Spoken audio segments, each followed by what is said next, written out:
नमस्कार, पूर्वांचल की पाठशाला आप देख रहे हैं। हमारी ये खास पेशकश। मैं हूं शीतल राजपूत। गृह मंत्री अमित शाह पूर्वांचल के दौरे पर हैं।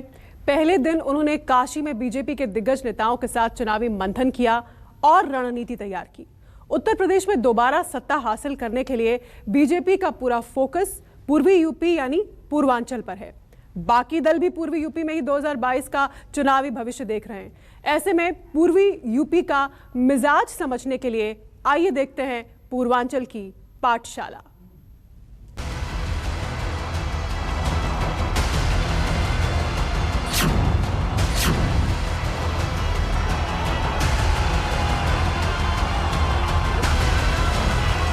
₹1572 करोड़ की माफियाओं की संपत्ति जब्त कर ली गई है और लूट, डकैती, हत्या ये सब में 50% से लेकर 28% की कमी दर्ज है।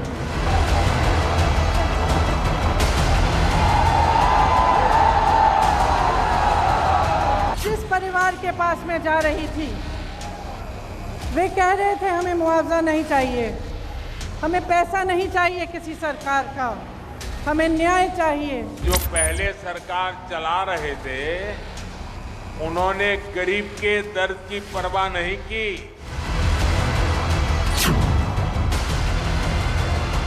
पूर्वांचल के लोग भी खदेड़ा कर करके दिखाएंगे, यहाँ भी खदेड़ा होगा। अब यूपी है, अब यूपी में खदेड़ा होवे। चुनाव में पूर्वांचल जिसके साथ होता है, लखनऊ की कुर्सी को उसका ही इंतजार होता है। ये बात हम ऐसे नहीं कह रहे हैं, बल्कि पिछले कुछ विधानसभा चुनाव के नतीजों को देखते हुए ये दावा किया जाता है कि यूपी में सत्ता पाना है तो पूर्वांचल पर सियासी वर्चस्व की पताका फहराना जरूरी है।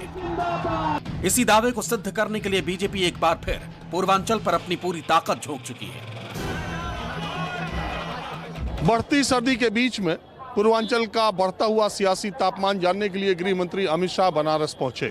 2017 में अमित शाह ने अपने राजनीतिक कौशल से विरोधियों को धूल चटा दी, लेकिन अब परिस्थितियां बदली हुई हैं। बदली हुई परिस्थितियों में कौन सी बदली रणनीति अपनाई जाए जिससे बीजेपी का रास्ता साफ हो सके, अमित शाह इसी मंथन में लगे हैं। चुनाव से पहले सभी सियासी दलों का जोर पूर्वी यूपी की चुनावी जमीन पर अपनी सियासी फसल उगाने पर है। प्रधानमंत्री मोदी काशी, कुशीनगर और सिद्धार्थनगर में जनसभा के साथ साथ कई विकास योजनाओं की सौगात दे चुके हैं। तो प्रियंका गांधी ने कांग्रेस को मजबूत करने के लिए वाराणसी और गोरखपुर में अपना शक्ति प्रदर्शन किया था। वहीं अखिलेश ने पूर्वांचल में अपना सियासी आधार बढ़ाने के मकसद से सुहेल देव भारतीय समाज पार्टी के अध्यक्ष ओम प्रकाश राजभर के साथ गठबंधन का ऐलान किया था।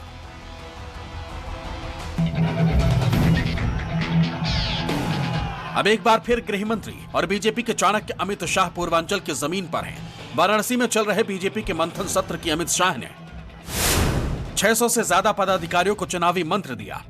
चुनाव प्रबंधन टीम की रिपोर्ट पर चर्चा की, विधायकों से उनके काम की रिपोर्ट ली, साथ ही अलग अलग क्षेत्रों की रिपोर्ट पर रणनीति बनाई। अमित शाह की इस चुनावी पाठशाला में मुख्यमंत्री योगी आदित्यनाथ, डिप्टी सीएम केशव प्रसाद मौर्य, प्रदेश अध्यक्ष स्वतंत्र देव सिंह और धर्मेंद्र प्रधान शामिल हुए।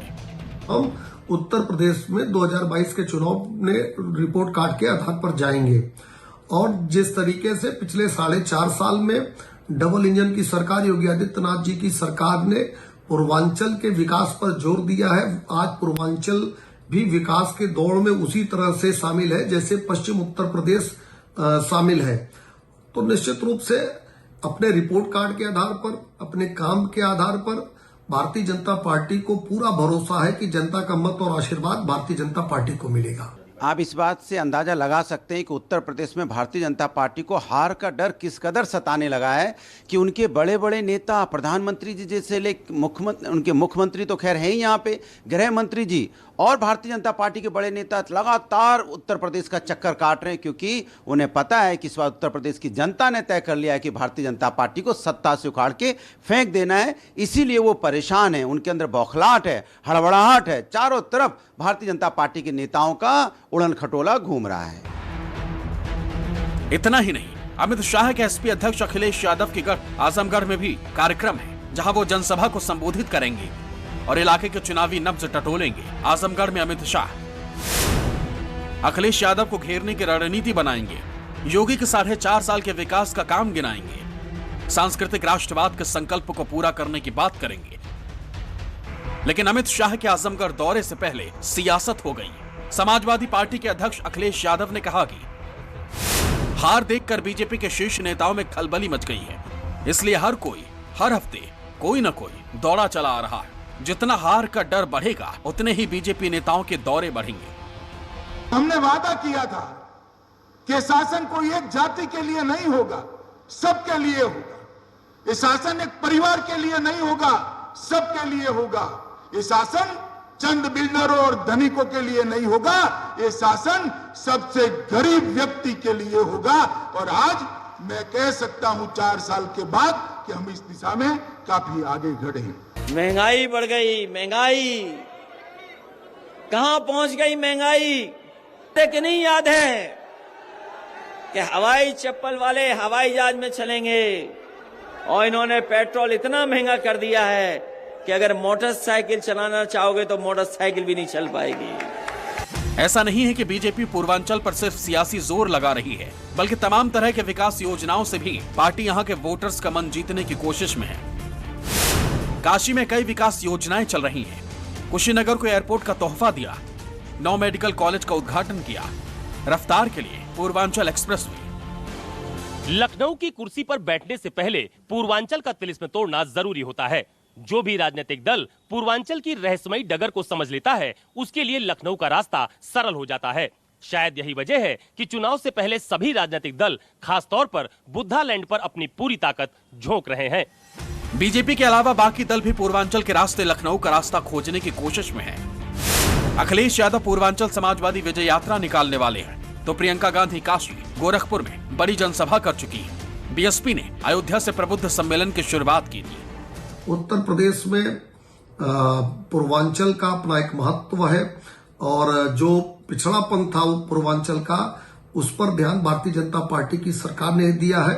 आज गोरखपुर, कुशीनगर, अयोध्या, वाराणसी एक बड़े हब के रूप में विकसित हुआ है और केवल उत्तर प्रदेश ही नहीं बल्कि पश्चिम बिहार के भी तमाम जिलों को इससे लाभ मिल रहा है। भारतीय जनता पार्टी जानती है कि समाजवादी पूर्वांचल में पूरी तरह से स्वीप कर रही है और सिर्फ पूर्वांचल ही नहीं, पश्चिमांचल में भी समाजवादी पार्टी जीत रही है, मध्य में भी समाजवादी पार्टी जीत रही है, बुंदेलखंड में भी जीत रही है। इसलिए भारतीय जनता पार्टी को इस डर इस कदर सता रहा है कि उनको लग रहा है कि इस बार उनकी सरकार नहीं आएगी तो कई पूर्वांचल जा रहे हैं, कई पश्चिमांचल भाग रहे हैं, वहां भी बात नहीं बन रही है तो बुंदेलखंड भागते हैं, बुंदेलखंड में ही बात नहीं बनती है तो अवध भागते हैं, अवध से भगाए जाते हैं तो फिर पूर्वांचल भागते हैं, फिर पूर्वांचल से भगाए जाते हैं तो फिर पश्चिमांचल जा रहे हैं। वो भागे घूम रहे हैं, जाएं तो जाएं कहां, जनता उन्हें खदेड़ रही है और उनकी सरकार का जाना तय है। साफ है 2022 की चुनावी जंग का पूर्वांचल सबसे बड़ा केंद्र बनने जा रहा है, जहां से सभी राजनीतिक पार्टियां किसी न किसी तरह से लखनऊ की कुर्सी का रास्ता ढूंढ रही हैं। ऐसे में देखना यह है कि पूर्वांचल के सियासी तिलिस्म में कौन सा दल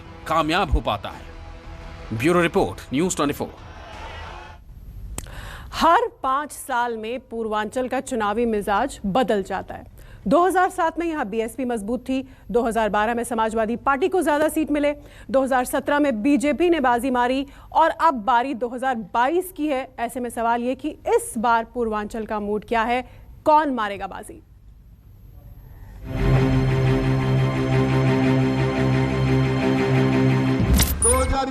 में यहां पर खड़ा हूं तो मैं गर्व के साथ कह सकता हूं कि योगी आदित्यनाथ और उनकी टीम ने उत्तर प्रदेश के कानून और व्यवस्था को देश में सबसे आगे ले जाने का। देश की हर एक महिला के लिए है जो बदलाव चाहती है, जो न्याय चाहती है, जो एकता चाहती है। जिनको पर झूठे मुकदमे दर्ज होते थे, राम भक्तों पर गोली चलाई जाती थी और आतंकवादियों की आरती उतारी जाती थी।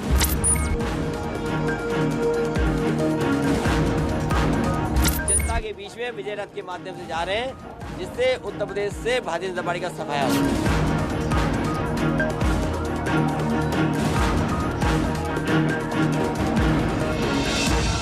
यूपी में 2022 को चुनाव को 2024 का सेमीफाइनल कहा जा रहा है और अगर फाइनल जीतना है तो सेमीफाइनल को जीतना बेहद जरूरी है। इसीलिए सभी पार्टी यूपी में सत्ता हासिल करने के लिए पूर्वांचल अपने साथ करना चाहती है। भले ही सभी पार्टियां बुद्धालैंड पर कब्जे की जंग लड़ रही हो, लेकिन यहाँ की धरती का सियासी मूड कभी एक सा नहीं रहा। 2007 में बीएसपी और 2012 के चुनाव में एसपी ने पूर्वांचल में शानदार प्रदर्शन किया। बावजूद इसके ये दोनों ही पार्टियां पूर्वी यूपी पर अपनी पकड़ मजबूत बनाकर नहीं रख पाई। 2017 के विधानसभा चुनाव में बीजेपी ने पूर्वांचल में क्लीन स्वीप कर दिया।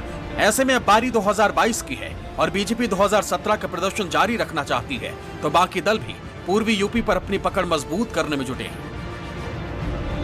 पूर्वी यूपी में अपनी विजय पताका फहराने के लिए सभी सियासी दल छोटी छोटी पार्टियों के साथ हाथ मिलाने की कोशिश में है। एसपी ने राजभर से दोस्ती की तो बीजेपी अपना दल और निषाद पार्टी के भरोसे पूर्वांचल में अपनी सीटें बढ़ाने की फिराक में है। वहीं मायावती और प्रियंका गांधी भी पूर्वांचल में अपने अपने खेवनहार की तलाश में है। पूर्वांचल में अपना राजनीतिक वजूद बढ़ाने के लिए पार्टियां जातीय समीकरण देखकर छोटे छोटे दलों को अपने साथ कर रही हैं। बीजेपी का निषाद पार्टी और अपना दल के साथ गठबंधन है ताकि निषाद और कुर्मी समुदाय समेत बाकी जातीय समीकरण भी साध सके। उधर एसपी का ओम प्रकाश राजभर और महान दल से गठबंधन है ताकि राजभर, यादव और मुस्लिम की गठजोड़ से सीटें बढ़ सके। भारतीय जनता पार्टी और उत्तर प्रदेश की योगी आदित्यनाथ की सरकार का फोकस तो पूर्वांचल पर है, लेकिन अखिलेश यादव आजमगढ़ से सांसद हैं, कभी भी आजमगढ़ नहीं जाते हैं और जब उनकी सरकार थी तो भी पूर्वांचल पर उनका कतई ध्यान नहीं था। यही हाल बसपा और कांग्रेस का भी रहा है। जहां तक अगर पूर्वांचल का विकास किसी ने किया है तो समाजवादियों ने किया है, ये भारतीय जनता पार्टी अच्छी तरह जानती है और उसे ये भी पता है कि पूर्वांचल एक्सप्रेस भी अगर किसी ने बनाने की तैयारी की थी और किसी ने जमीन अधिग्रहण किया था और इसकी नींव रखी तो समाजवादियों ने रखी थी। आज समाजवादी के काम का वो वापस उनका उद्घाटन और उनका शिलान्यास करते रहते हैं। तो इसलिए उत्तर प्रदेश की जनता, पूर्वांचल की जनता ने तय कर लिया है कि जो विकास का कार्य करता है वो सिर्फ समाजवादी है। पूर्वी यूपी की सड़क से गुजरकर सभी दल बारी बारी से लखनऊ की सत्ता तक पहुंच चुके हैं। यहाँ के लोगों ने हर 5 साल में अपना मूड बदला, जिसकी वजह से कभी बीजेपी तो कभी बीएसपी, कभी एसपी को ज्यादा सीटें मिली।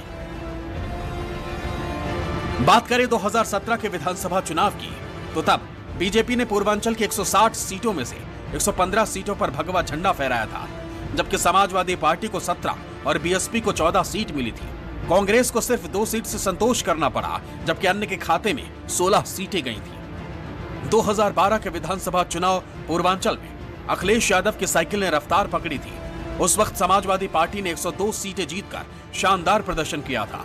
बीजेपी को सिर्फ 17 सीटें मिली, जबकि बीएसपी के खाते में 22 सीटें गई थी। कांग्रेस को 15 और अन्य की झोली में 8 सीटें गिरी थी।